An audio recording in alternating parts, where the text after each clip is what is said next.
नमस्कार। रामायण की कथा में आप सभी का हार्दिक स्वागत, अभिनंदन। आज के इस वीडियो में आप सभी के सामने प्रस्तुत है रावण के जन्म की कथा। बढ़ते हैं कहानी की तरफ। अगस्त्य मुनि ने कहना जारी रखा। पिता की आज्ञा पाकर कैकसी विश्रवा के पास गई और उन्हें अपने अभिप्राय से अवगत कराया। उस समय भयंकर आंधी चल रही थी, आकाश में मेघ गरज रहे थे। कैकसी का अभिप्राय जानकर विश्रवा ने कहा कि भद्रे, तुम इस कुबेला में आई हो, मैं तुम्हारी इच्छा तो पूरी कर दूंगा, परंतु इससे तुम्हारी संतान दुष्ट स्वभाव वाली और कुकर्मा होगी।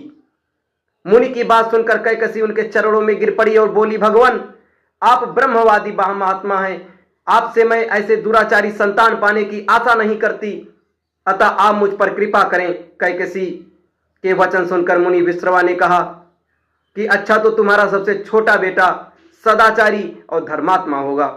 इस प्रकार कैकसी के 10 मुख वाले पुत्र का जन्म हुआ, जिसका नाम 10 ग्रीव रखा गया। उसके पश्चात कुंभकर्ण, शूर्पणखा और विभीषण के जन्म हुए। 10 ग्रीव और कुंभकर्ण अत्यंत दुष्ट थे, किंतु विभीषण धर्मात्मा प्रकृति का था। 10 ग्रीव ने अपने भाइयों सहित ब्रह्मा जी की तपस्या की। ब्रह्मा के प्रसन्न होने पर 10 ग्रीव ने मांगा कि मैं गरुड़, नाग, यक्ष, दैत्य, दानव, राक्षस तथा देवताओं के लिए अवध्य हो जाऊं। ब्रह्मा जी ने तथास्तु कहकर उसकी इच्छा पूरी कर दी। विभीषण ने धर्म में अविचल मति का और कुंभकर्ण ने वर्षों तक सोते रहने का वरदान पा लिया।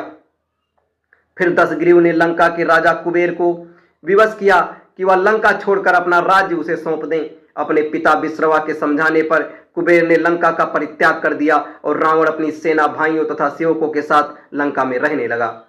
लंका में जम जाने के बाद अपने बहन शूर्पणखा का विवाह कालका के पुत्र दानवराज विद्युव्यूहा के साथ कर दिया।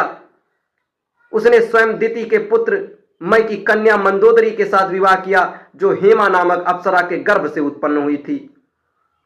विरोचन कुमार बल की पुत्री वज्रज्वला से कुंभकर्ण का और गंधर्व राज महात्मा शैलूष की कन्या शर्मा से विभीषण का विवाह हुआ। कुछ समय पश्चात मंदोदरी ने मेघनाथ को जन्म दिया, जो इंद्र को परास्त कर संसार में इंद्रजीत के नाम से प्रसिद्ध हुआ। सत्ता के मद में रावण उच्च श्रृंखल हो गया। देवताओं, ऋषियों, यक्षों और गंधर्वों को नाना प्रकार से कष्ट देने लगा। एक बार उसने कुबेर पर चढ़ाई करके उसे युद्ध में पराजित कर दिया और अपनी विजय की स्मृति के रूप में कुबेर के पुष्पक विमान पर अधिकार कर लिया। उस विमान का वेग मन के समान तीव्र था। वह अपने ऊपर बैठे हुए लोगों को इच्छानुसार छोटा या बड़ा धारण कर सकता था।